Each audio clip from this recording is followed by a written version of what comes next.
The particular pesky pest Everybody match me at an E. to the grocery store.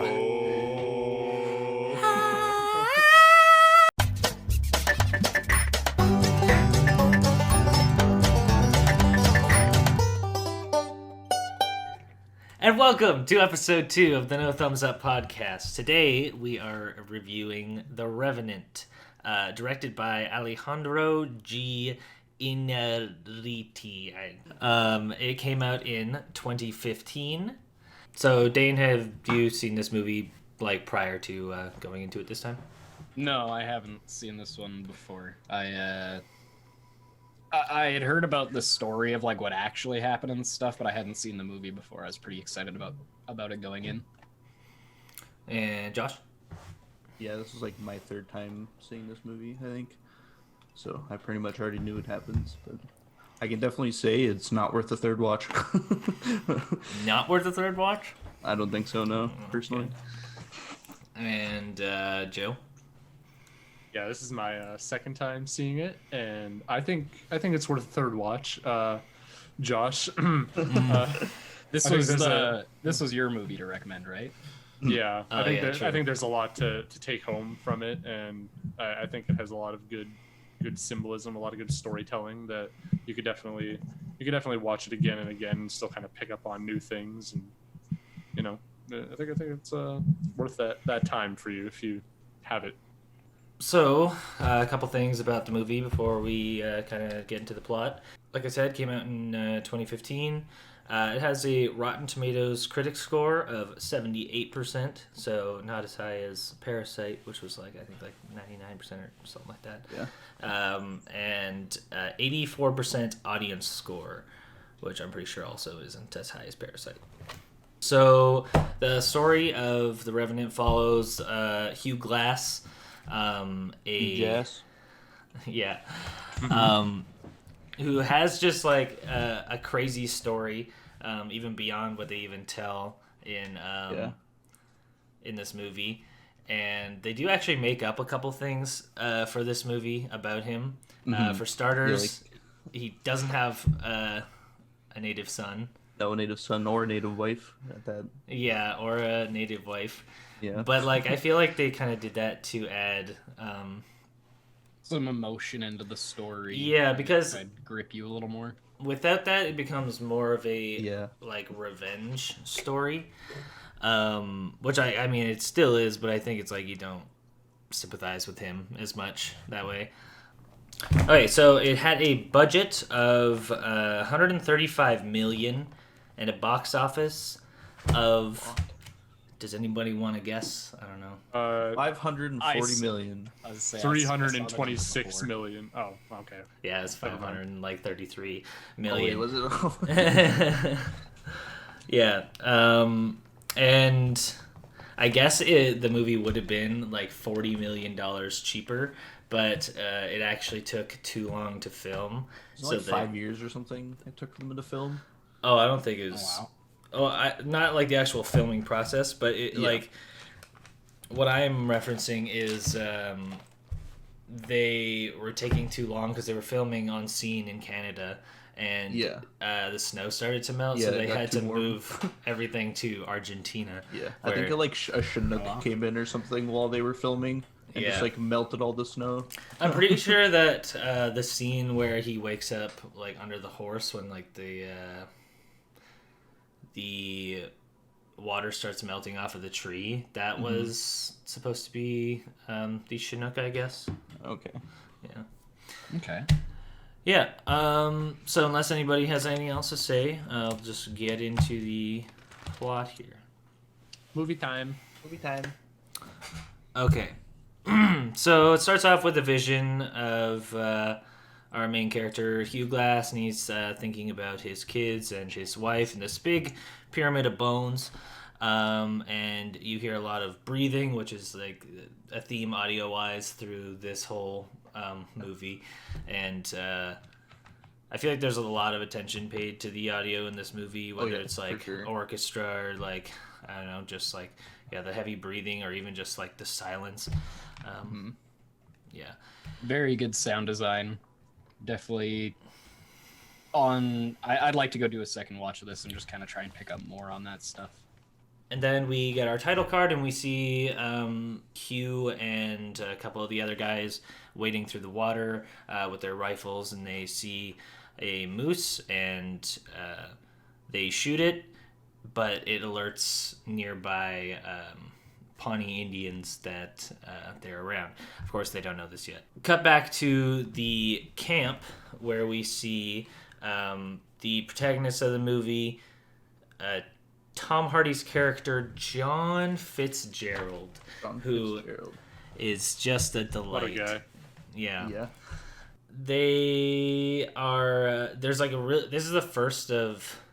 Actually, I guess not the first, but there's like really, really long shots all throughout this movie.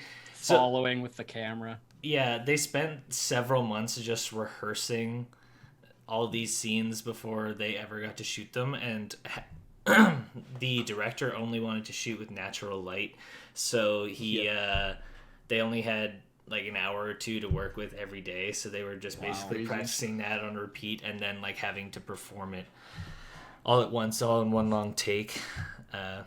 That hard work really paid off. Those shots are amazing. I like made sure to note it down a few times every time there was a panning shot from a character back to something else. It was really cool camera work. It's all just Canada nature porn.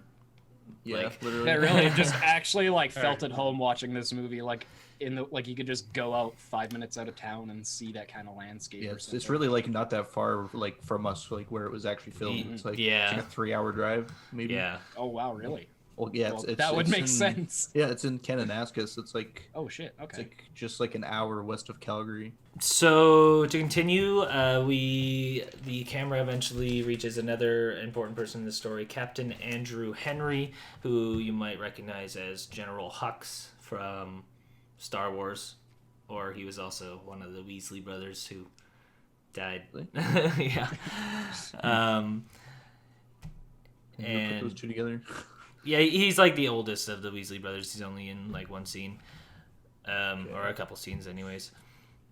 So they are pelt traders, and they're just kind of doing their work there. And this naked guy shows up, and he falls down. Turns out he's got an arrow to the back, and we see the Pawnee Indians start coming up on horseback, and they start fucking bitches up. And you're right. They're just supremely accurate with these arrows, except when shooting at Leo. Yep.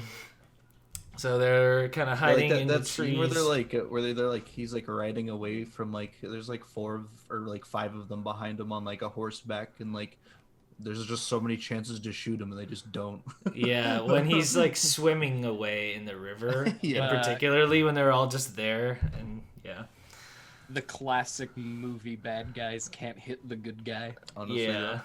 Okay, I had to say something about that too. When they're all under fire, everyone's ducking. One dumb motherfucker just runs right out into the open and gets gunned down. Like, what would possess you? Just out of tree cover, just run into the open. Also, that like camp that they set up was like, what a stupid spot to camp. It's like completely like open. There's like a couple trees to like block them, and like they're like as low as like possible. There's like a bunch of like ridges up above them that they could have like gone up to, but like they're just in the perfect spot to get ambushed. Yeah. And it's not like it's pretty well known at this point that all those people are there. Yeah, exactly. Like, they try to hide like at least a little bit. Yeah. I mean, I guess I don't know. I don't know if they necessarily knew that they would attack them, but yeah. You'd always have that fear. And in to add in that scene in the movie too, like the Native Americans are always shown like above them in the movie. So like whether it's like on horseback on like a hill, or whether it's like in the tree where that one guy was hiding, which is weird because like did he just set up there to like ambush? He's like really fucking just high up in that tree. Because like Leonardo just turns around, shoots the gun, and like that was like in the middle of the fight. Like how did he get up there, and why was he there? Also, like people just make like, I mean, I don't know shit about guns, but people make some really long shots in this movie, and aren't muskets just like notoriously Yeah. inaccurate. Yeah, Like, these guys are like early settlers, so this is long before the period of Yeah. refined gunfire. Like This is they're all like a hunting party, so like you'd think they'd be like somewhat They'd be trained good in guns, shots, but like still, Yeah. the shots they're making are just crazy. But they literally turn like in 1 second of aiming that gun, they're on their target. Yeah. Yeah.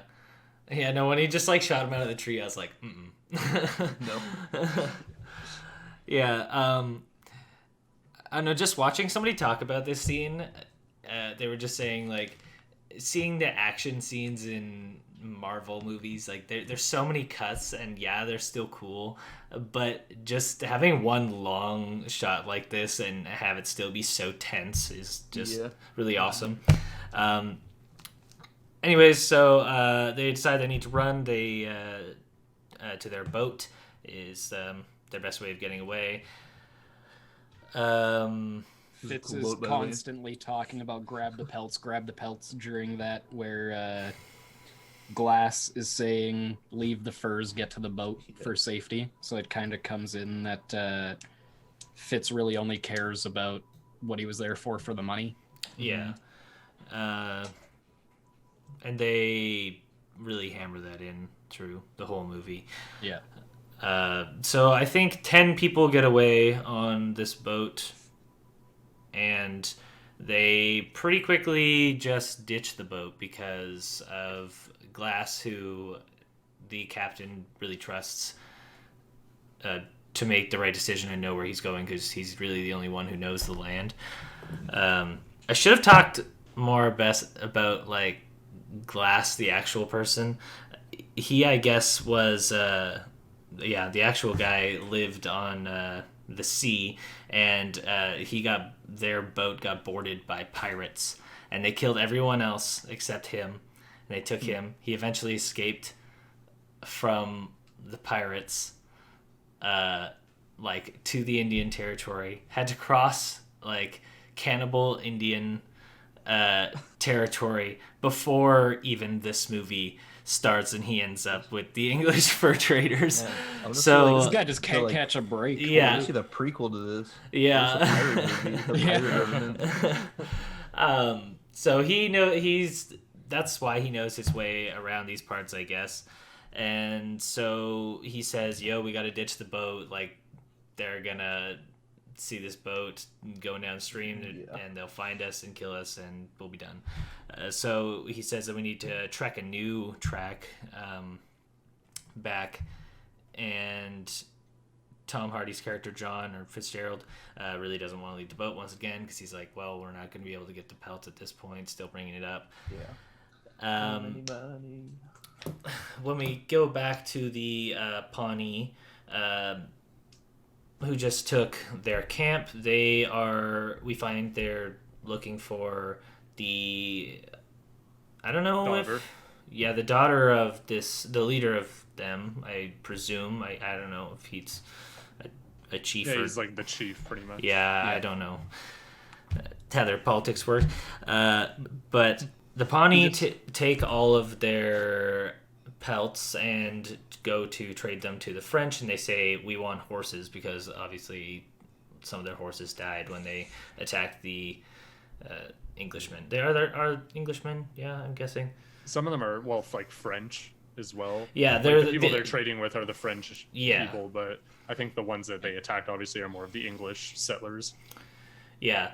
So the French really don't want to give them horses, but eventually the Pawnee kind of strong arm him into it, because there's this whole interaction where he's saying, oh, you guys aren't being honorable, and he's like, oh, you want to talk about honor? Oh, you want to talk about? Excuse me, bitch. No, they end up getting 5 horses instead of 3, which I thought was really funny. Yeah. Because they only requested 3, but in the end they're carrying 5 away. It's like, oh, damn, he must have really threatened the guy. Yeah. We jumped really far ahead here in the plot. Yeah, I'm probably going to jump around a bit, but like when we go back to, this is probably the part you're talking about, with back to the English people, they are climbing up the side of the hill. I was just gonna say a really important thing that Glass says to like Hawk, his son, like just after they get off the boat around there when they're having that big argument with Fitz really trying to get in on them. Glass says to him, "They don't hear your voice; they just see the color of your face," which comes back up in the movie. Another point, also really topical, kind of with the current state of everything going on in 2020 right now. Yeah, so they have this whole point about saying they would have flanked us if we had kept going. So flash forward, they're in the forest, trekking through the rain in all their really heavy coats, so they would have just, like, with it soaking up all the liquid, those things would have been so fucking heavy, especially after he got out of the river that one time. Allegedly, that bear hide was like 120 pounds, like in real life, for him to carry up the hill. But Leo just jacked. Yeah, they really just like put them like through hell just to film these scenes. Yeah, like, it seems. Yeah, he said in an interview, someone asked him, "Oh, would you do this again?" He's like, "No." Absolutely not. They kind of set up a camp, and Leo ends up out in the middle of nowhere on his own. Not in the middle of nowhere, but a little away from his camp. And he sees some baby bear cubs, which is a bad thing because with cubs comes the big mama bear. Big mama. And it fucks him up. Yeah. It's weird. Like, you'd think like the mama bear would like be like by the cubs, but she's like way the fuck behind. She's lacking. But like I feel like every time you see a bear, like they're not trying to like ambush you like that. They're like minding their own business and like maybe they'll spook it and it attack you, but I don't think it would ever just like send its children ahead of it and then like swing around and like attack them back. Hitting the tactical flank. Yeah, literally. Yeah, that was a scene that was kind of weird because you see the cubs, you're like, oh, the mom's just gonna be right behind it in the scene, right? But then of course he's in between the mother and the cubs. It's like, well, now you've done it. Oh yeah, that's true. And basically firing his gun, like that's not at the beginning of the scene, but basically he goes through the whole 20 or so minute scene of him getting just mauled by this bear. And then he decides to pull out his gun, which we all know isn't going to kill that bear. Well, it's a pellet rifle essentially. It's not like an actual bullet. I think he was just trying to aim for like the head. Yeah, but he did damage it too, right? Like, yeah, it was enough to wound it, but then that bear really didn't like getting shot. That was kind of a bad idea. And then it presumes to re-fuck him up another time after he's playing dead and goes like for the 3 shot. or 4 times. That kept going. It was. Oh, he coming back.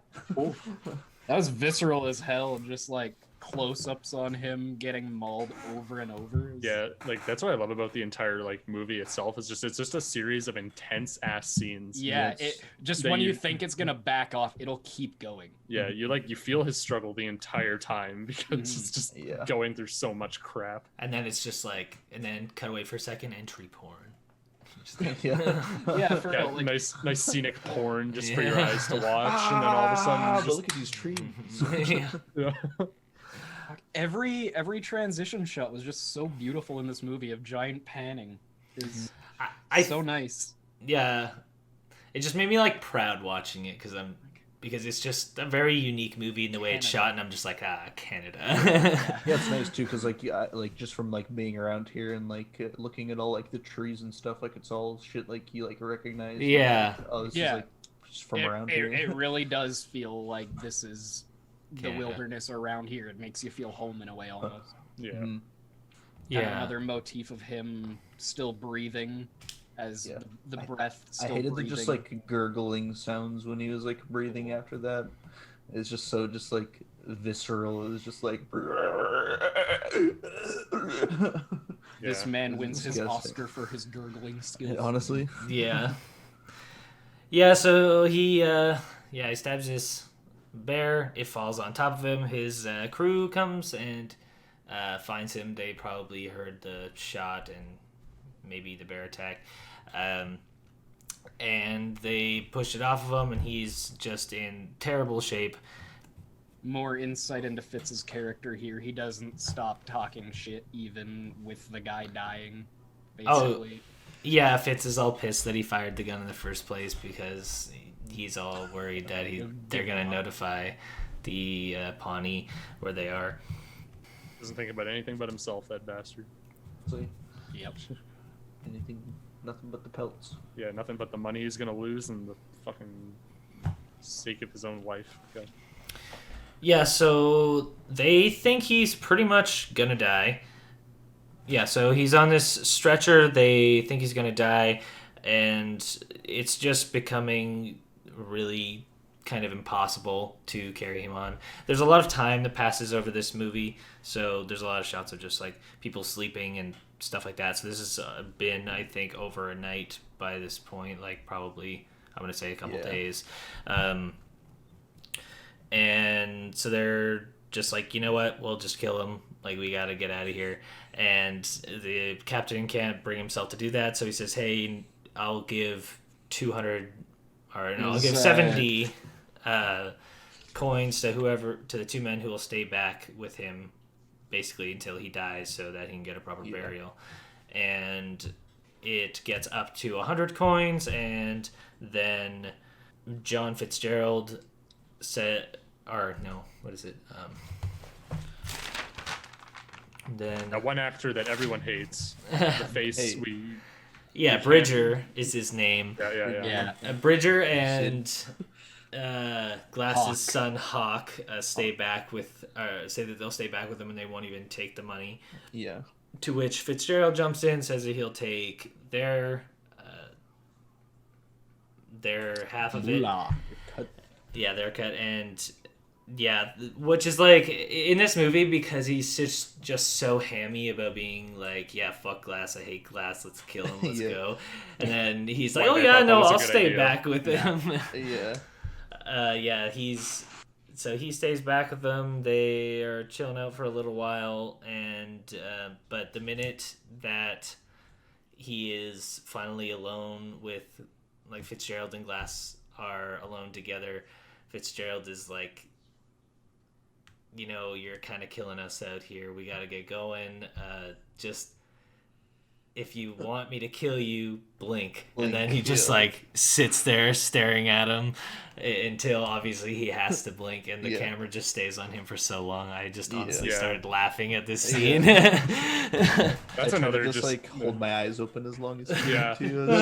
That's what this movie makes you do. It just makes you like do what they're doing, even if it's like holding your breath or if it's doing something like that, because you're like, just don't blink, just stop staring at him. This is weird. Yeah. Well, you see Fitz throughout the movie too. Like I've seen Tom Hardy do it in a lot of movies, but his just like wide open eye stare really just kind of lets you see how crazy Fitz is in a way. Just all the like never breaking that contact, always wide open, like the dominant in the shot.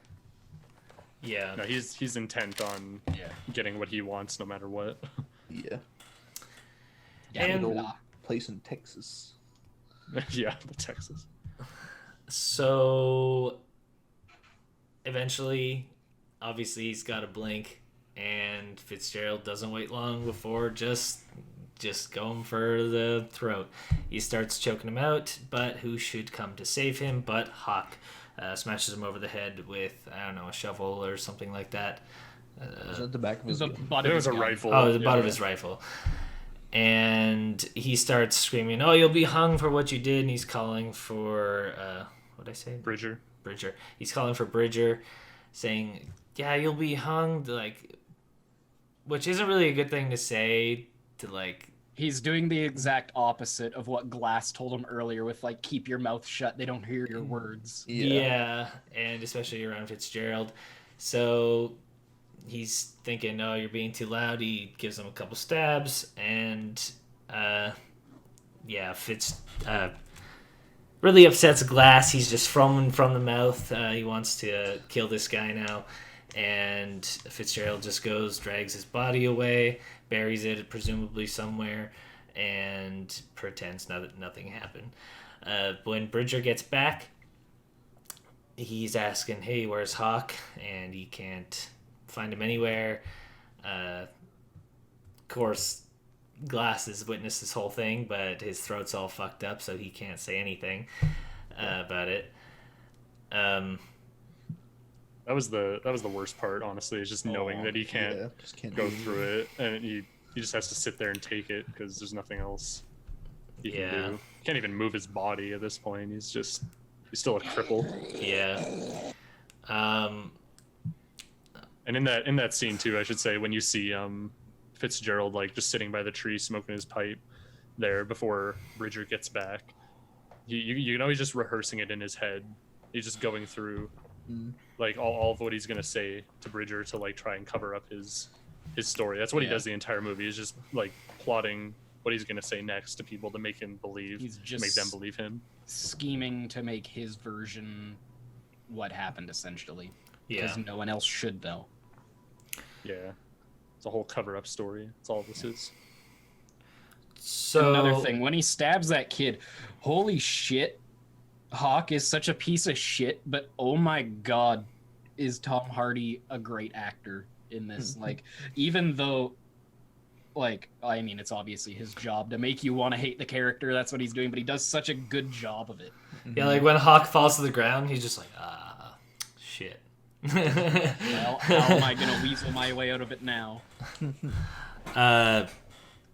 They spend the night, and John wakes up in the morning, or I should say, John wakes up Bridger in the morning saying, "Oh, I saw a couple of them down by the creek. We gotta get going." And Bridger's like, "Yeah, well, we can't leave him. He's not dead yet."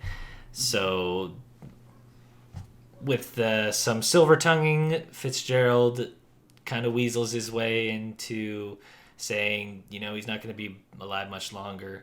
Anyways, let's just kill him, get a move on. So they drag him to his grave. Wasn't he dug that the day before? Yeah. He knew as soon as they got there, he dug it. Yeah. I thought at first, even rewatching it for some reason, I thought he was doing that to just set up camp or something. But then I was like, oh damn, that dude's digging his grave. Yeah. That's how you knew in his head all along. He just had this plan to kill this guy or leave him for dead, which he ended up doing. There wasn't really even much consensus among the whole party that he was going to live regardless, right? Like, even once they get to the fort, he's saying, there's nothing you could have done. We all saw the shape that he was in. Yeah. Yeah. So it was just really a matter of how long. So really in that way, it sucks to have to just kill him. But, who would have expected him to make it out of it? Yeah, exactly. Even in today's world, the shape he was in, you're fucking gone. Yeah. They make... I think in the movie, Tom Hardy's character is written to be, pretty evil, so you don't sympathize with him.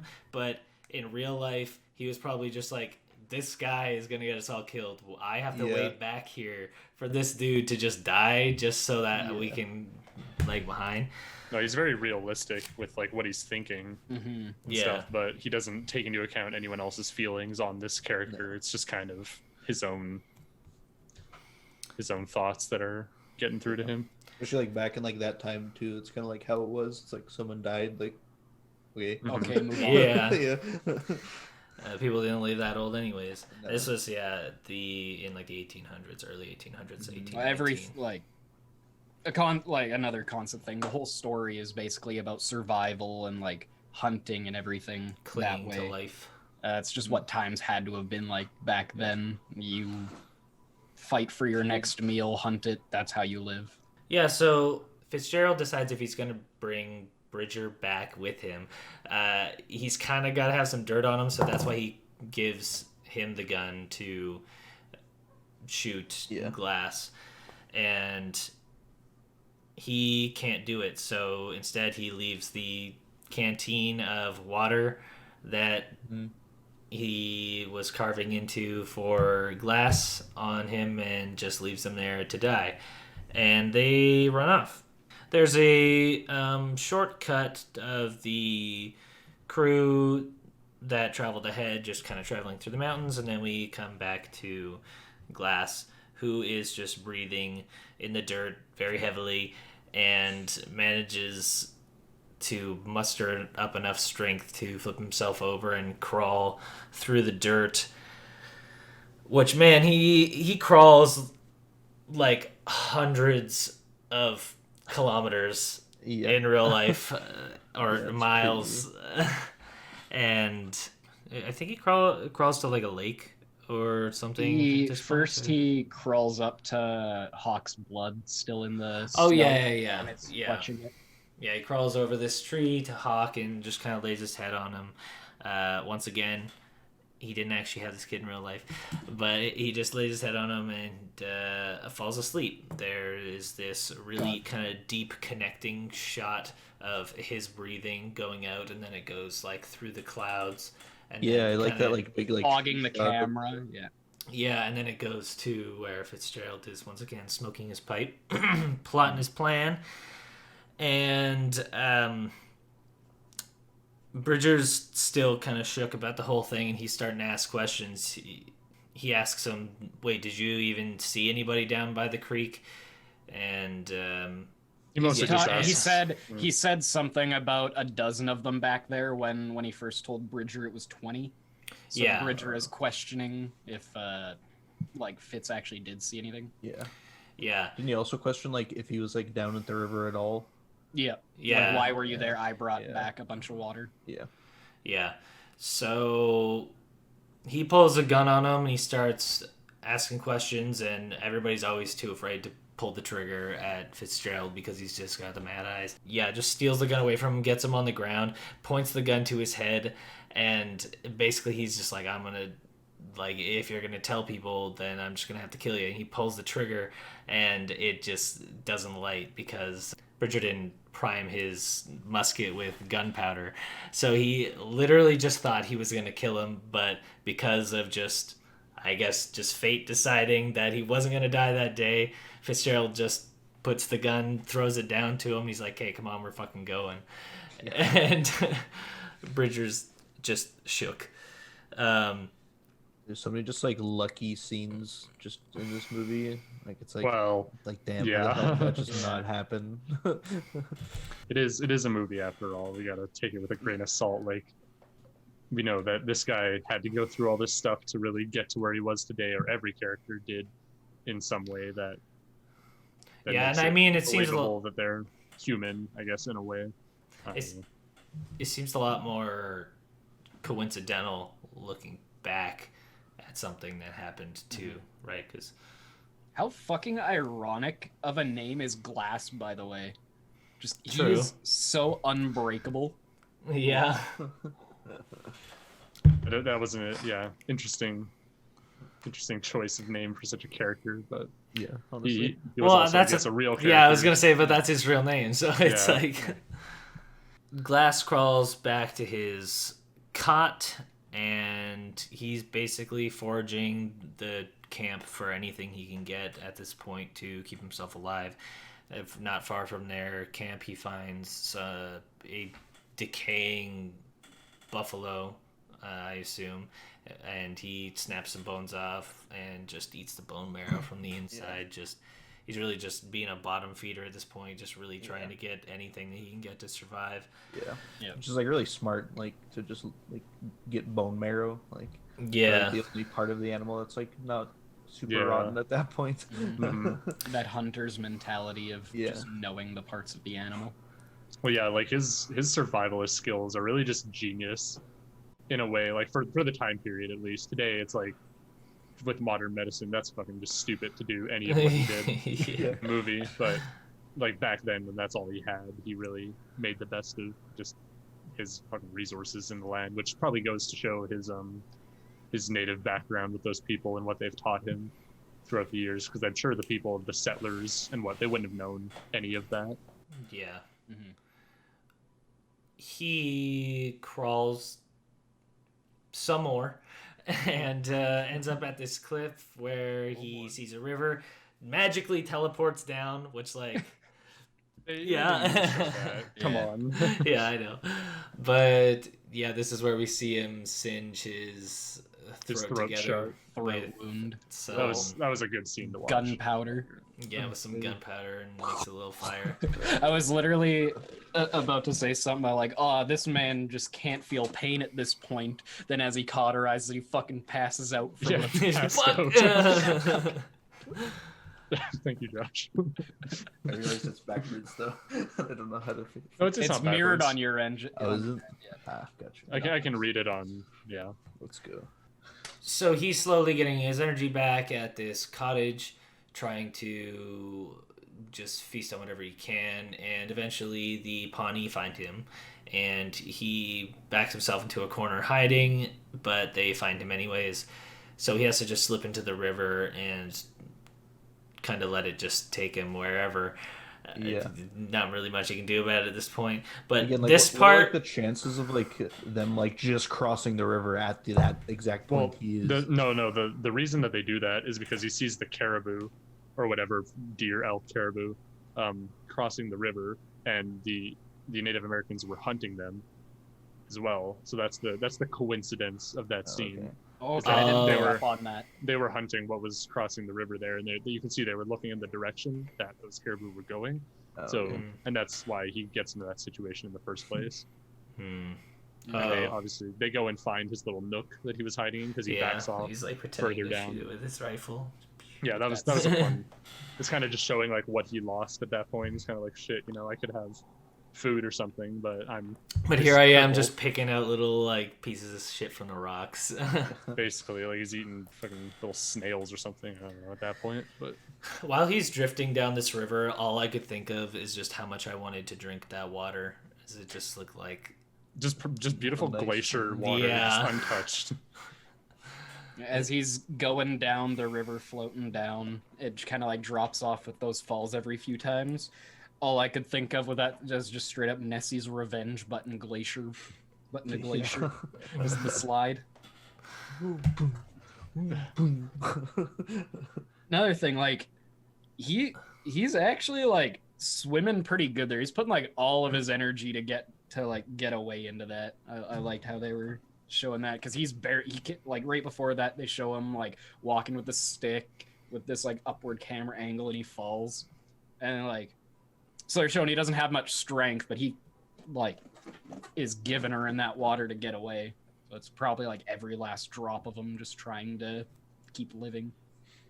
Yeah, it's just the adrenaline keeping him alive at that point. Like, Yeah. as soon as he goes through that rapid scene, and he obviously struggles to find some driftwood and whatnot, he gets onto it, finds land, and right after that, he just collapses and starts huffing on his hands because he's got frostbite. You can see, basically, after that scene, I'll start explaining just a little bit from here, if you don't mind, Joel. Mhm. He falls to the ground. He makes himself a little kind of camp there, just beside the river for the night, and he wakes up after the morning and he has frostbite on his face where he was laying, which just shows how much colder it's getting because it's December basically at that time, And he was in a freezing river covered in Yeah. pelts. Like imagine like people probably had to do that all the time. yeah, which is honestly. messed up, honestly. But it's the world they lived in. So it cuts back and forth between just all three groups. I'll just say group 1 is Captain Andrew, group 2 is Fitzgerald, and then there's obviously Glass. But it cuts back between those three a couple of times, just showing him gaining strength and the other two just kind of traveling back home. And there's this really, once again, sinister scene with Fitzgerald and Bridger where Fitzgerald had just caught something for them to eat and he's cooking it up, and he's talking about, I believe it's his dad that... Yeah, it's somebody related to him, a cousin or something like that. Yeah. But And he was kind of slowly going mad, and he said that he had, like, in his darkest times, he found God, and what he thought was God was this squirrel, and Fitzgerald cooked or like killed and ate that squirrel, so he just ate his God. Mhm. So once again, you're just like, oh fuck, this guy is crazy. Like they're like Fitzgerald thinks he's better than nature in a way. I think that's a lot of it too. He thinks he can control everything that goes on there. He's a survivalist. I mean, he knows what he's got to do. To continue on, Glass is building this little pond to catch fish in, which I thought was pretty cool, and to which the person I was watching this movie with pointed out, hey, just like he did in Hatchet. And I was like, I read that. I don't remember it at all. And I heard that once in school, like 12 years ago. Yeah. So we see Glass climb up this hill, and then he sees all these buffalo, and these wolves are hunting down one of these buffalo, and they get it down and they start munching at it, and he figures, hey, if I just kind of chill over here for a while, once they're done with it, I can probably grab some meat off of it. How did the wolves like not smell him though? Like it's like at this point he's just got a fucking reek. Well, Like- he did just go through the cold ice water. I mean, Still he's got like an open and Yeah. festering wounds. yeah, that's fair. That's But that's all I could think of that during that scene. I was like, how did they not just know he's there? I mean, I do just have like a face full of dead meat, like right there. So Yeah. I don't That's know. true. They're probably full after that. Just go.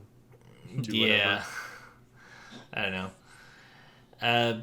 So he falls asleep again, but when he wakes up, there is I believe, Pawnee man there just eating the meat raw. And I guess something about this scene is they originally gave Leo a just pancake looking thing that looked like meat that he was supposed to eat, and he thought that it looked so unrealistic that even though he's a vegetarian, he was just like, just give me a slab of real buffalo meat and I'll just fucking munch into it and go for it. And Yep. he said he Man's wouldn't do it again dedicated to his because craft. because it fucking sucked. But they kind of have a little bonding moment here, I guess, and he falls asleep there. When he's walking up to the Pawnee man eating the food, the Pawnee man wants to shoot him because he thinks he's an enemy. So he does, surrender himself and fall onto the ground, which I think is another kind of symbol in the movie where the Native American is always higher on the priority scale. I don't want to say that, but It's they have they have like the home advantage, I think, here, right? Like they know the turf. It's and their everything. land that these settlers are invading. And yeah, exactly. Taking their shit, He understands that killing he's at the mercy of these people, and that he can't control, what he wants. Unlike Fitzgerald, who thinks he can just kill and pillage whatever he likes to get what he wants. the white man. Yeah, he takes the white man's approach, let's say. But yeah, it's just shown as the Native American being higher up and being like kind of, again, the angel of the land kind of deal, and he has to be at his mercy sort of deal. And with the food that he throws him to, it's not obviously in his diet to eat raw meat because he's white, right? And for as long as he's lived on the land, I'm not too sure what he's experienced with food, but obviously when he starts biting into it, he just like throws up right there. Yeah, and there was a fire there. I was like, why not just like roll over and cook it? Is what True, I thought. he could have done that, but he was so just voraciously hungry at this point. He Yeah. could just eat anything. Yeah, I mean, we already watched him just tear into a fish. Yeah, I was gonna say with the bites. fish too, he just like takes it like fresh out of the Yeah. water. He's like, It just rips it apart. So that I think that scene's Sashimi. just important too, to show, what the hierarchy of the movie really is and how he has to bend to its will to survive. And then another thing, the Pawnee man, when he's talking to Glass, says he lost his family too, that the Sioux killed him, and then he talks about how revenge is in the creator's hands, which Yeah. later on we'll bring back up, but that was another pretty big thing in that conversation that Yeah, had some definitely. bearing on the rest of the story. This guy's a real homie, by the way. Just says, "Oh, you ride with me," and stuff. Yeah. Provides all this food for him. Really, just like going out of his way to keep Glass alive. Yeah. And he says, like, oh, yeah, you're rotting. Like, you could die. So when they go a little bit further on their trip, he makes this whole, like, natural steam room for him to, like, heal him. At one point, is like, Is there a dog with his tail set on fire? That was right when he, Yeah. just before he saw the guy eating the buffalo. Yeah. Oh yeah, it was the wolf. Yeah, just with his butt on fire. It was funny. So was that like that guy like lighting? I the suppose that wolf's guy. tail on fire, getting him away. How I I'm not interpreted sure. that is that he scared them away, and Yeah, by lighting him on fire. yeah. I don't know if that's too important of a scene, but Leo is dreaming again.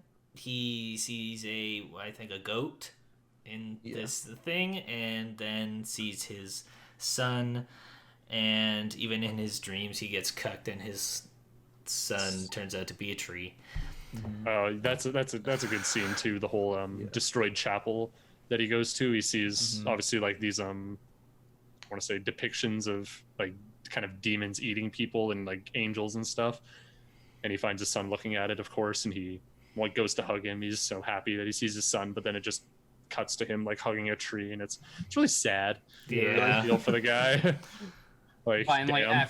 after this man catches a break and can live a little bit after eating, it just immediately reminds you, like, nah, this is some shit. Yeah. There's a really nice like orchestra. This was the first moment in the movie where I like it really hit me, like the sound design of this movie, but just the music in this part was beautiful. And I wrote in my notes, "Psych, it was a tree." That's how we all felt. I wonder if like tree hugger. is he just like dreaming at that point, or is he just like Yeah, that he close is to death dreaming. that he's like going back through his life? Maybe that's what I was like imagining. All of his like flashbacks of being of him just like being so close to death that like he's like going back through his life, but then he like comes to, and then he's like, Actually, I think the flashbacks are more so just him, like, with the Native American belief of like such spiritualism and guidance throughout your ancestors and elders and stuff. I think it's just his family or his wife and son guiding him in a way. Like all those visions and dreams are kind of just like them saying, keep going, as long as you breathe, you fight, kind of deal, and just telling him, basically giving him the strength to continue on his journey. After the Pawnee man heals him, when he wakes up in the morning, he's just gone, and Glass has to continue on without him. He finds a French settlement again, and his friend, whom he was catching snow in the mouth with, if you guys want to talk about that scene. Yeah, before he dies, I don't know, they have this scene where they're both sitting beside this bush catching snow in their mouths. And the second time I really audibly laughed in this movie is when they're still kind of laughing about it when it pans back to them and they're on the horse and he's like, and then it's like a really wide shot and you just see Leo just like off the horse. I wrote down they going crazy with bush fever after the tongue scene. Like, you gotta imagine they're just like laughing, just like catching snowflakes. They're just going crazy after like Yeah, it's either they're going crazy or they're really just enjoying the simple things The little things in life. Yeah, because they're basically just on death's door at this entire movie. They might as well just enjoy every little thing they can, even if it's a terribly inefficient way of getting water. Yeah. I think this is like a big shortcoming of me when I'm watching the movies, but my dumb ass can just not tell the passage of time. I'm like looking at the changing of seasons. I'm like, how long has this been going on for? I just felt lost in that aspect too. I think like it's supposed to be over the course of several months by the end of it, but yeah, like even though the shots are very long, every time they do cut, it's normally between one of the groups, and every time they do that, it'll come back to somebody like sleeping or somebody waking up. And so I think every time that they cut, they're trying to remind you that the passage of time is happening. I haven't been bringing it up, but in my notes, I was just like, oh, he's sleeping again. Oh, he's sleeping again. Like, yeah, true. I just pointed out like all of the long panning shots of the wilderness porn, basically. yeah. So he ends up at this French camp, and he finds his Pawnee friend hanging there, and it says, "We are all savages," on the sign French. in French. Truly so bad. Yeah. And Fuck French. They killed homie. Yeah. he chills out outside the camp, presumably to just raid their camp once they leave again. That's kind of what he's been doing this whole time. And except for he sees this girl getting taken over by one of the Frenchmen to be raped. Trigger warning. Trigger warning. To be raped in front of this tree. And that's actually the daughter that the Pawnee people are looking for, which I didn't really... Pawaka, the daughter, which feels bad. Honestly. Yeah, I didn't really put that together. I was kind of like thinking that they're like, I was like, weren't they like just trading with the guys that took? Yeah. something? I presumably Yeah. it's a different group of French people. I really don't know. Yeah, it's hard to tell them apart. Yeah. So Glass grabs a pistol and sneaks up on this guy and shoves him against this tree, once again presumably just crushing this guy's dick into the Hopefully, into the that's what log. we want. Yeah. He gives the pistol to Pawaka, and He gives the knife to Pawaka. oh, is it a knife? Yeah, Well, she takes, the, knife. the knife off of him, Yeah, off of the French. French guy. Oh, No, oh, She so says- he still has the pistol then. she says, "I'll cut your balls off." Right. And God damn it, if I hoped she did. She did. did. Yeah, and you see him. And he's got fucking. Yeah, you see Okay, it's I just missed bloody, that part. Good. Yeah. bloody nard area. I You just definitely notice missed that too. I'm gonna say that I don't remember that. Bloody scene. nards. Oh, I've seen it 3 times. Yeah, I don't remember that scene. I'm gonna be honest. It's a pretty big scene, Josh. Yeah. Yeah, no. Hey, then I watched this an hour ago and I don't remember it. Yeah, true. and he Sneaks- fucking. Oh yeah. I was gonna say, and he just gets away by the skin of his teeth again on horseback, Yeah, for like real. not getting hit by any stray bullet. He takes out 2 people in the process with 1 gun, Yeah. Yeah. which is insane. Yeah. I Like, know. by doing this on horseback. And does he load it again, or like don't those No. only hold 1 bullet? That's what I thought. I thought he Yeah. had to go, put some bullets Yeah. into it and then do it again. No, he shoots twice. I thought he must have like grabbed another pistol from somewhere. Maybe Maybe it's a more advanced pistol that holds more than 1 chamber of firing capacity. I don't know. Yeah, you know the flintlock pistol with the magazine in it, Joe? You Yeah. Oh, let me reload my mag and put some gunpowder in quick. Yeah. So he makes it out by the skin of his teeth again, and we cut back to Fitzgerald, who has just made it back to the camp French with runoff, by the way. yeah, the French runoff, and we later Classic learn French. are all killed by. So okay. It's not showing it. That's a white that? flag. So when Leo, sorry, I'm gonna go back a bit here. When Glass starts escaping, are the Pawnee starting to attack the French camp, or do they just start going crazy because he shoots the 1 shot and then? I was wondering the same thing, but they showed as they're running away and like shooting off a horseback, another guy running up and getting shot. So that's what I figured was that they're getting invaded at that same time. Yeah, and it's that group of people that shows up, it's that guy from that camp who finds his canteen and shows up at the English camp later, Yeah. right? So, I mean, they must have been killed either now or later. I'm kind of blanking on that. But, yeah, so Fitzgerald gets back to the English camp. Captain Henry's already there, and he's given Bridger a talk before they get in, just trying to make sure he stays quiet. Like, there's nothing else we could have done. You left him just as much as I did. Like, Yeah. you're in it with Trying me, to, like, pretty much. Yeah, put the blame on the other person. Yeah. He goes in, and Fitzgerald's kind of just, saying what he has to say to get his money. And he's talking Bridger up a bunch, and he's like, "Yeah, man, I couldn't have done it without him. He's not just my, he's not just somebody I work with or whatever. He's my partner." Henry says, "Oh, so then has the deal changed? kind of thing, like, oh, he's your partner, does he get half the money now? And Fitzgerald is just like, oh no, I'm sorry, that's not what I meant. Yeah, of course. And so there's a slow shot of Henry going up to get the money here, and we see the dust drop through the ceiling right where he has his safe. So at this point, not only has Fitzgerald got the money, but we know now that he knows where his safe is, because he goes and steals the rest of the money out later. But Yeah, true. I never noticed that like establishing shot there that they were. They made a real, They made like a real point to like emphasize the creaking and where he is upstairs. Yeah. And Fitz is kind of constantly like looking to hear. yeah. Which, I mean, by the time you get upstairs, you just see the fucking safe on the ground anyway. Yeah, that was... It's not really hidden, that's yeah, for sure.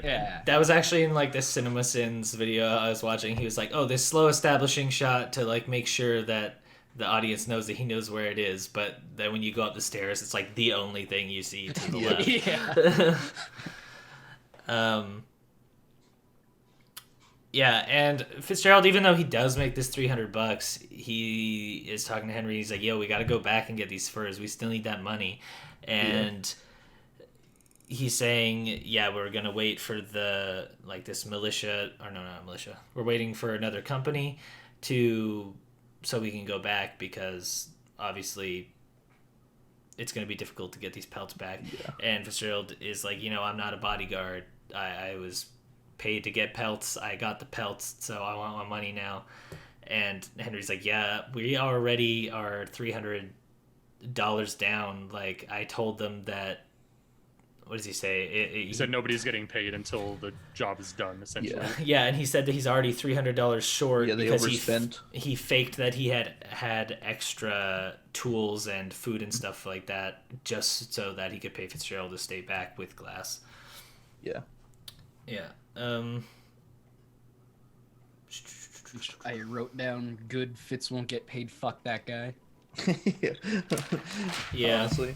Even though he just made $300, basically. Which is, Or- I'm sure, like, a crazy amount back then. Oh, yeah. Like, Yeah. I don't know why it's kind of difficult to read through the cuts in this scene, or like sometimes, but I don't know how I didn't get to this yet, but Glass falls off the cliff when he's running away from the Oh, okay. Frenchman. Yeah.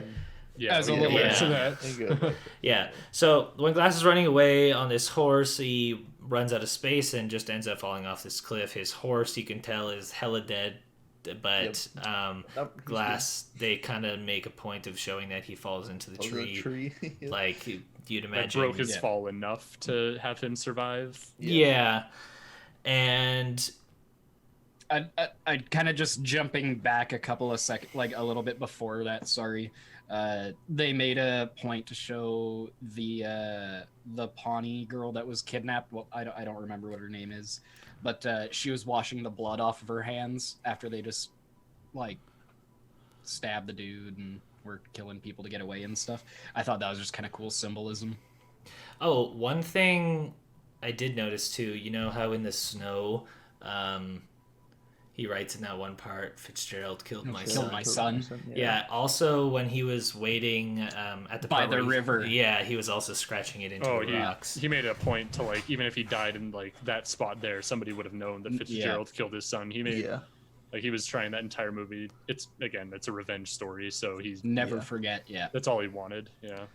Yeah. Okay, so back down to falls off cliff in the snow. Yeah, so he is at the bottom of this cliff. Yeah. It's getting really cold, so he cuts open the horse that died beside Yeah. him, takes out the guts, takes off his clothes, gets inside, and he snugs a bug in a rud or a tauntaun. This is where I was actually wrote about to Star go. Wars Yeah. throwback. That's Star, yeah. I- Anakin, whatever. Just put down. Now I know this guy won't die. He's a motherfucking Skywalker. I remember He's using the Force the whole movie Yeah. to stay alive. I remember when this movie came out, I didn't see anything about it when I was looking into the trivia, but that he actually slept in a horse or something for this scene, or Traumatizing. I don't know if that's true, but I remember when this movie came out hearing that. he walks across the frozen lake. He's basically just traveling after. Before we go on, I just want to say that like the Indians like chased him off like the cliff, but like they didn't even like go looking for him after. Yeah. Like, they just left him down there, and they're like, "Oh, he's dead." Yeah. Well, I mean, you would assume that he would have been dead, but Yeah. I don't know. Don't they like to? I don't know. When they It's wanna, like, possible that harvest that cliff. the meat or No, I don't it's know. possible that that cliff didn't have like a safe entry point to that Yeah, area. yeah. At least in like the same vicinity, because I think their attention then was focused to like the French in the back, and then they kind of just got caught up in that. So I feel like that was the reasoning behind that whole scene. Okay. Yeah, so he's walking across this frozen lake, to which the person I was watching this with pointed out that is a power move to just walk straight down the center where you can definitely just be seen. And this is where the Frenchman shows up at the English settlement with the canteen of Bridger. The French guy is telling them what he's been through, and they know that is Bridger's canteen. So he's asking, could this have been Hawk who maybe came back and found it and took it or whatever? And at that point, again, you see Fitzgerald. It pans over to him, kind of just like eating his food, just thinking like, Crazy, wide-eyed again. Yeah, it's like, he oh, looks like they're so scared in that scene. yeah, they're on to me now. I need to like get the fuck out of here, kind of deal. Yeah, and they hear a gunshot out in the wilderness, and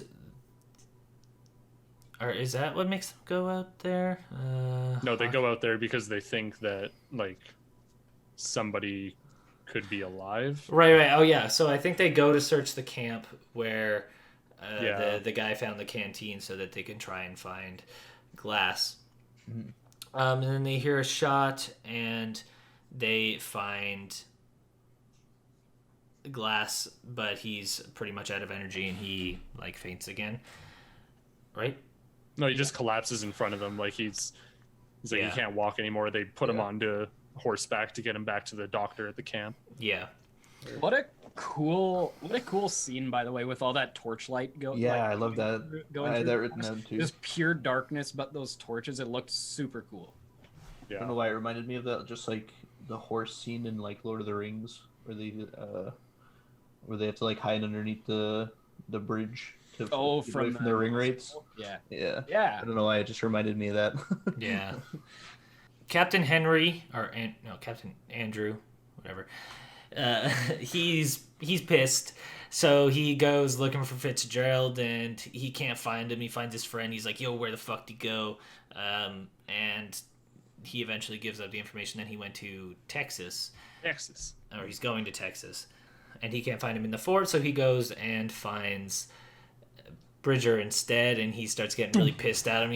Fucking beats knocks him down. That poor guy, he gets blunted by the gun like 3 times. Yeah. and he's like, you're gonna be trialed for treason.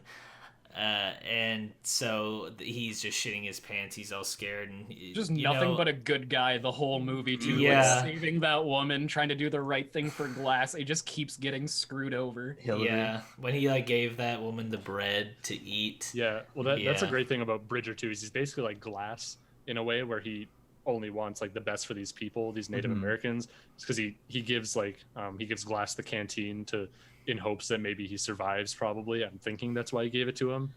And then he gives the woman in that camp they were looking through some bread to stay alive, and just a good guy. He also makes a very good point not to point anything out to Fitz. Yeah, he'll murder them. That's And he also gives Glass the bear necklace of the bear that he killed. Yeah, because he makes that for him. And then I thought that weird scene, like when he rides with the Pawnee guy Glass, and he gives him the necklace to say like I was attacked by a bear, kind of deal. It looks like he just takes it. He doesn't give it back to him. He just like goes off and then he says, "Oh, you ride with me," and I'm like, "Oh, probably just gave it back to him." Yeah, that was weird. Just didn't give it back. Here, look, I was attacked by a bear. Thank you. This is mine Or now. maybe it was like a peace offering of some sorts. Well, however he took it, it was weird. Maybe that's how he thought of it. Yeah. He the captain and Glass finally get to sit down, and Glass tells him what's going on, and he looks like shit. His lips look just disgusting. Dry lip So having chapped. ass. Yeah. Bruh, you need some Burt's and Bees. Honestly. That scene too is like, he tells him he's not afraid of death anymore because he's already experienced it at this point. Yeah. And that's kind of the point where it's like, oh, he's the Revenant because he's basically died Le throughout this Revenant. movie. Honestly. And he's out there for his vengeance. He wants it at this point. So he basically convinces Henry, or Captain, that he's going to go after Fitzgerald. He's going to be the one to take him down, kind of deal. And he's like, all right, I get you. We'll do this. At this point, there's this kind of weird part with Captain Andrew. Go ahead. He has this weird line where he says, "Is it true that you killed an officer?" Which I'll come back to because I think it's kind of an homage to what actually happened here at the end of the story. So the captain decides that he wants to go and chase down Fitzgerald, and Glass says, "No way you're doing this without me," even though he's been through hell and back. This is the only thing he's really alive for at this point, so he's just gonna go for it. They leave pretty soon after that, just him and the captain, and Glass is tracking down Fitzgerald through the snow. That's kind of what he does. And they reach this fork in the road, and he says, "Okay, we'll go."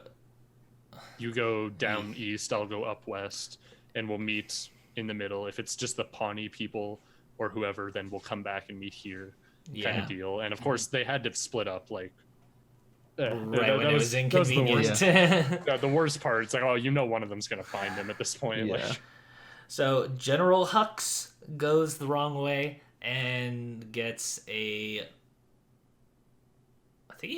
think off screen he just gets shot. Yeah. And when Glass comes back, he finds him and kind of formulates a plan. He comes back and sees that he's scalped. So I think that was Fitz trying to throw him off the trail. But he did hear a gunshot anyway. Yeah. yeah. Was But he he sculpted knows- in like that scene? I thought he like No, always. he was I thought he sculpted off always had camera. that. It was off camera. It was when Glass he's him. He's scalped. Oh, okay. Basically, what happens is when Andrew, what's the captain's name? I think it is Captain Andrew. Captain Andrew, yeah. Captain Andrew. Okay, we'll call him that. Captain Andrew, when he finds Fitzgerald, obviously they have the standoff with the gun, and all you hear before it goes black is boom, gunshot. Yeah. So and then Right. he pans over to Glass, and he's like, "Oh no, I heard that. Gonna go run." And then he goes, finds Captain Andrew dead on the ground. He's scalped, which obviously we know what happened to Fitzgerald when he got attacked by the Pawnee people Yeah. or whatever. He was also scalped, so you kind of like, oh, this is Fitzgerald's doing. Mhm. He knew that. Yeah. And he formulates an amazing plan, honestly, like Yeah. absolute Yeah. genius out of this guy. He finds you're like, he's like, oh, he's just chopping down trees. What's he gonna do? Make like a burial site for this guy? Yeah. something? And Yeah, then- that's what I wrote. Yeah, he cuts down trees for a cross until I knew what he was actually doing with it. Yeah, and so he rides across. He goes looking for Fitzgerald again, and you see him with the dead body of Captain Andrew riding horseback, just looking for him. And Fitzgerald is scoping them out through the trees. He thinks that Glass is on the horseback, standing up or sitting up, I should say. He shoots at him. He falls off, presumably off the horse. And Fitzgerald goes to check the body, realizes that this body is just Captain Andrew propped up by a branch, Yeah. which it's like, oh, good on you, man. Yeah. Yeah, big brain And right then here. it reveals himself and Boom. shoots him, but it just gets him in the shoulder. Yeah, clips Yeah. him. I f- Which I is, feel thank like God, the one like somewhat like accurate thing that happened. The Yeah. 0.1 second shot that didn't kill somebody. Yeah. God. I feel like Yeah, there's I like was so much just- time for him to shoot him before though. Like Yeah, that's what I he didn't like about he the like scene waits either. till he's like almost like looking at him, and then he's like, "Oh, I'm here." Surprise! Like he Surprise, could have like motherfucker. slowly like opened it and like pointed the gun out Bah. and just like shot him while he was looking at it. Like you didn't have to like scare him and then. Yeah, he didn't have to wait until the guy was like, "Oh, wait, this is Captain Andrew Henry." Yeah. Yeah. Oh, I don't darn. know. I don't know if it was the couple of coffees I pounded, but God, I was pumped watching like this part. I'm like, hell yeah, let's go! Even though it's No, just like the such- slowest chase scene of all time. Just a couple of guys just limping through the snow. Well, such a good chase scene too, because you Yeah. can just feel both their injuries on them, and like they obviously were struggling really hard this entire fight to just like even get the next hit on the other guy. God, just like They the. couldn't- Oh, sorry. sorry. No, go ahead. Oh, I was just gonna say the makeup for all the injuries, like, oh God, like when you see his back, you're like, oh, he is like, you always think like, oh, he's fucked, like, That was some good, special effects makeup in this movie. Like everyone just looked massacred. Yeah, and thinking like how long this movie took to film too, like how many times did they have to do that makeup? Like, Oh, yeah. and they Well, like yeah. they only Well, had, like, that's a certain why- amount of time to film every day, right? So like, yeah, well, they that's must have why been they doing so would many rehearse it over and over and over, so you would guess that probably makeup would be like one of the last things, Yeah. right? We So- just give a quick golf clap to the whole crew on this one. That was. Good job, everybody. You really made us believe people were dying. I Thank mean, you. like in interviews and stuff, they were saying that this was a really hard shoot, especially because of just like how cold it is in Canada, and there's just like a lot of really cold wind and bad weather and stuff. And there was a lot of people that quit from the filming crew, or that were fired just because they couldn't take it. And yeah, Wow, so that sucks. yeah. So they get into a real tussle of a fight scene here. There is this knife going around, and they're trying to stab each other with it. And, you know, Glass, like, bites Fitzgerald's hand and gets on top of him. He, like, is pushing down this knife, finally gets it into him, and kind of rolls off of him. But Fitzgerald just pulls it out and sticks it into his hand. Yeah.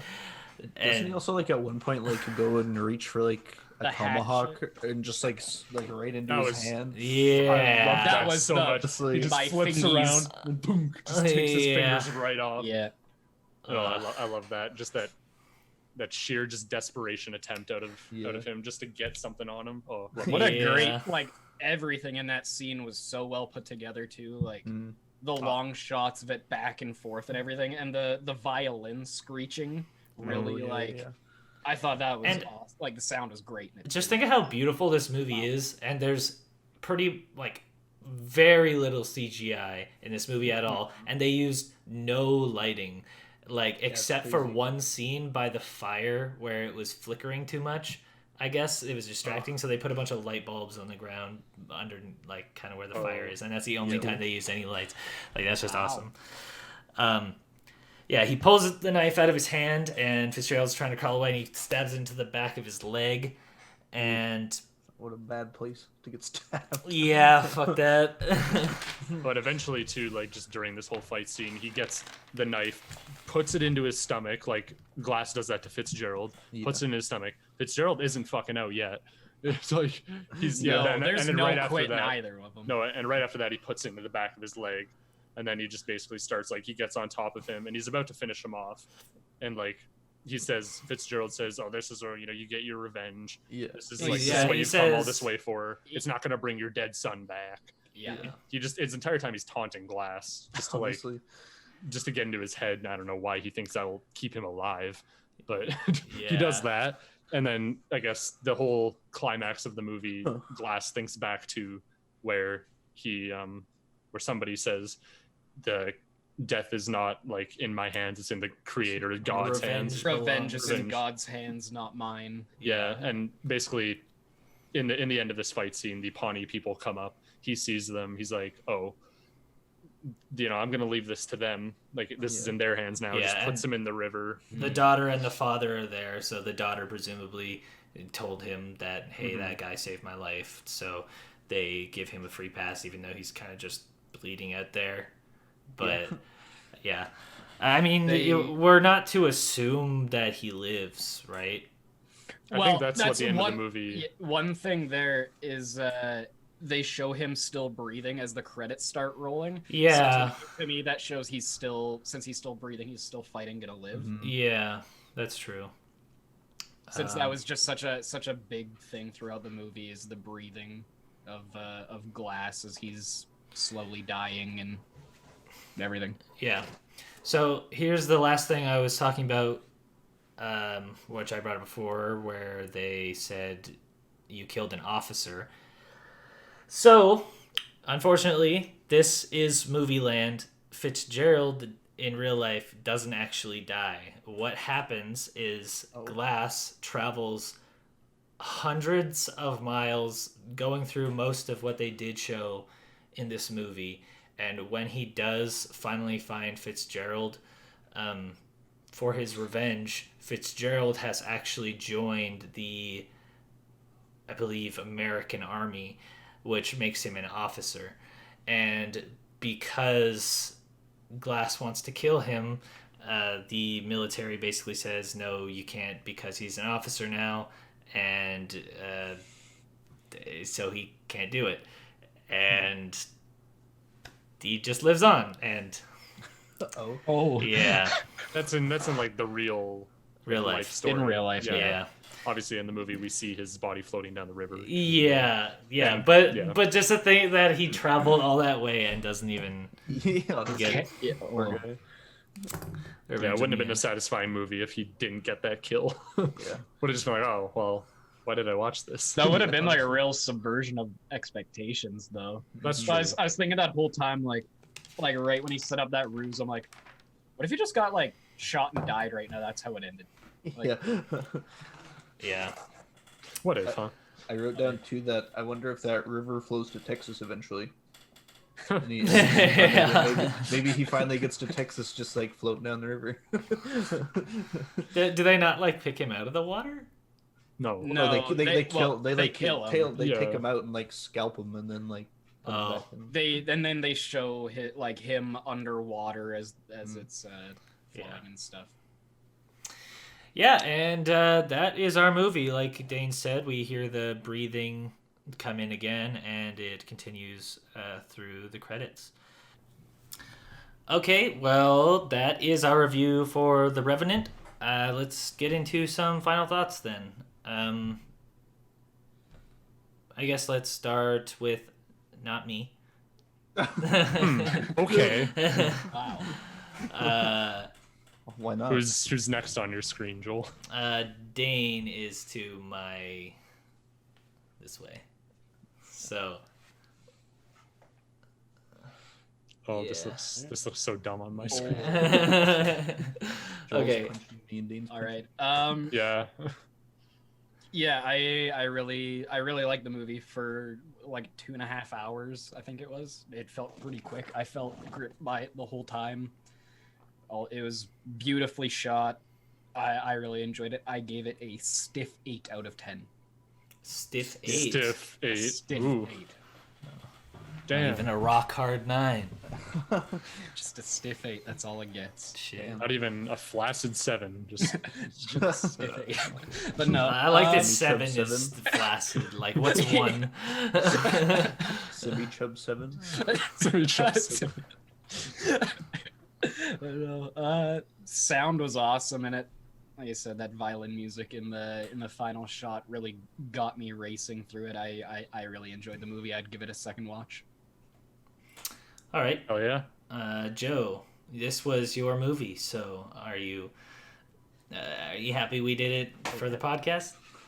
Of course, I'm really happy that we decided to do this movie. I wanted to rewatch it basically ever since I've seen it back in 2015, and now that I got to, I'm really happy because now I kind of figured out a lot more of the movie's inner quirks and imagery that was used in it. I love the fact that it's kind of a man versus nature movie the entire time. It's a survivalist story.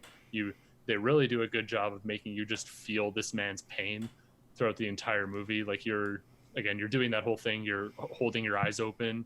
You're holding your breath. You're doing all that stuff throughout the movie that, really gets you into it kind of deal. I love the religious and spiritual symbolism used throughout the movie. I think they really all obviously they had to do their research into the Native American culture, and I think they did hire like just actual like Native Americans off of like, I don't want to say off the street, but not necessarily like super high-paying actors or anything to play these people. They just hired regular people to do this because it's what they know, it's what they're good at. So I think that's a really good thing too. Leonardo DiCaprio really got into his role, as we've talked about. He ate meat for the sake of doing it. He probably got some frostbite just because you're in Canada and you're outside for even 10 minutes, like your body temperature drops, you're gonna get frostbite.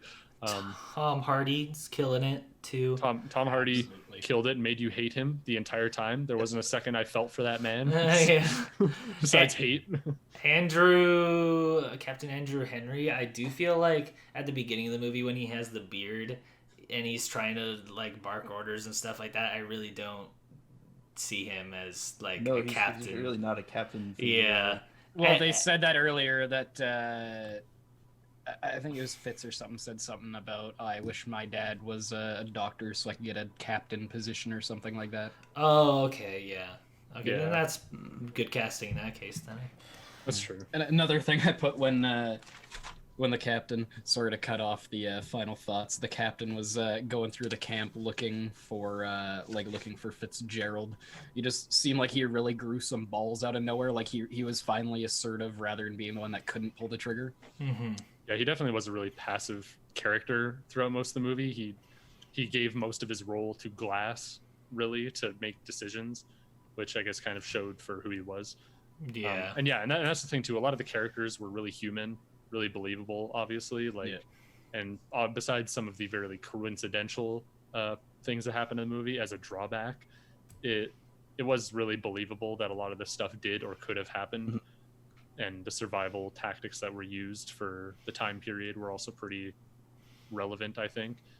So I think I love the movie. That's just me. Yeah. I give it like a 9 out of 10. It's good. Yeah. Another watch, third watch. We're gonna do it again next week. All right. Yeah.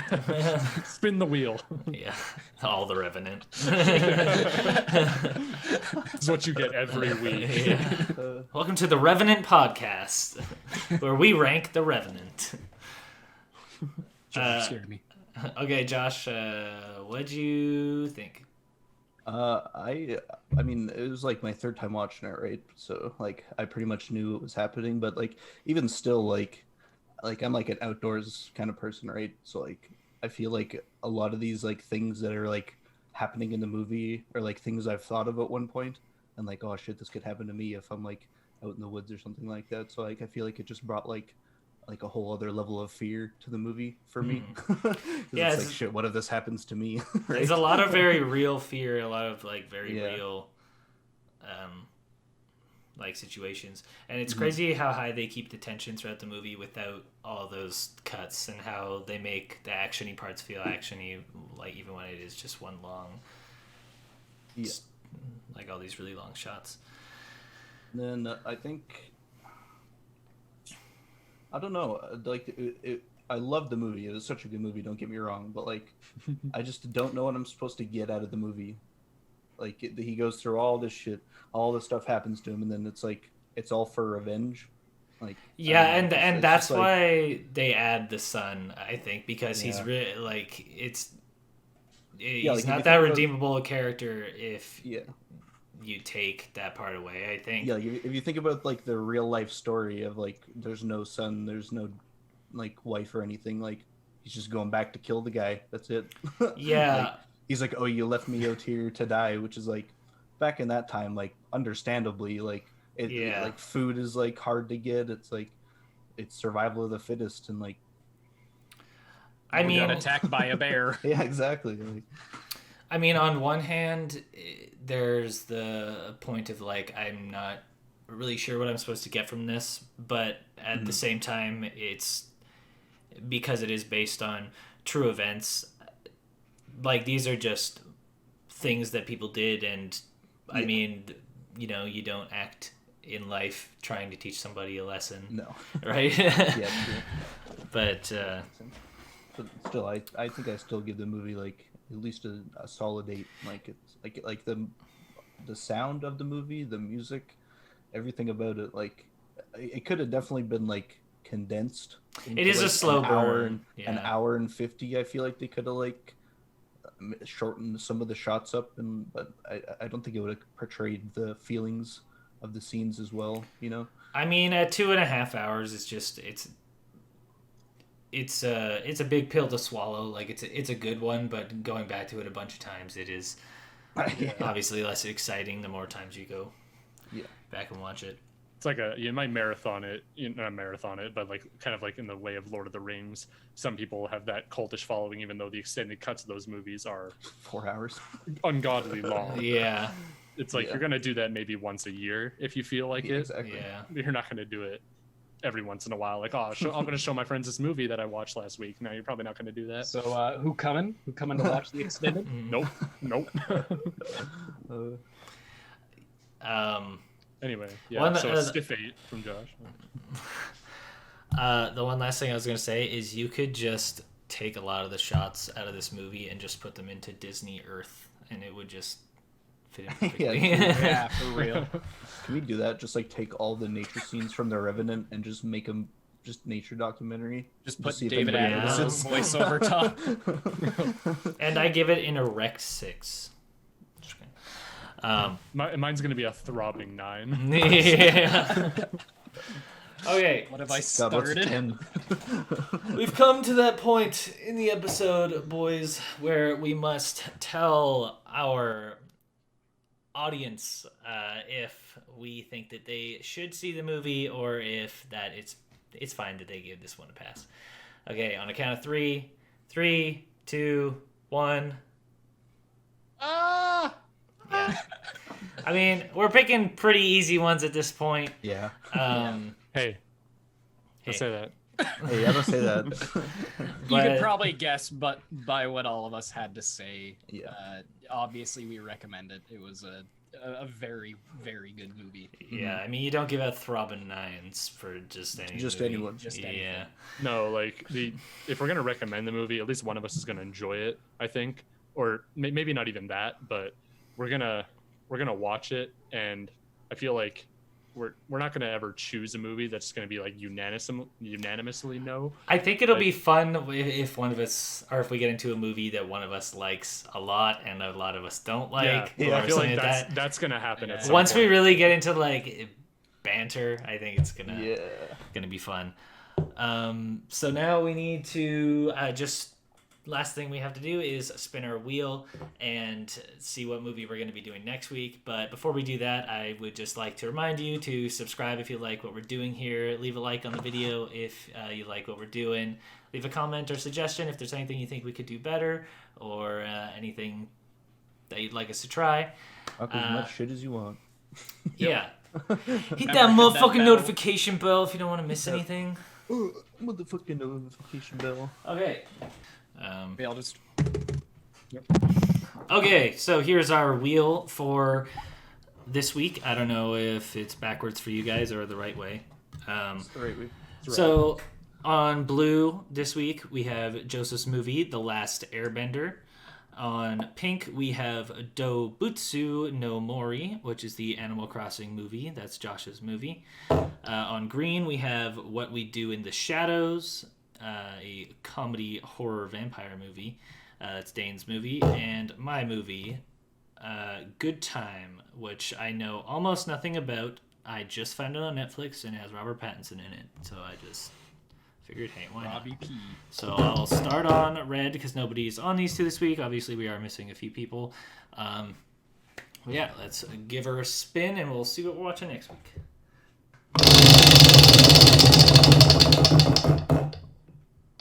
And I'm sorry, it's guys. I'm sorry, Joseph's guys. movie again. But next Joe week, Luck, Joe Luck. we will Yeah, Joe be Luck. reviewing... Oh, wait, can you guys hear me?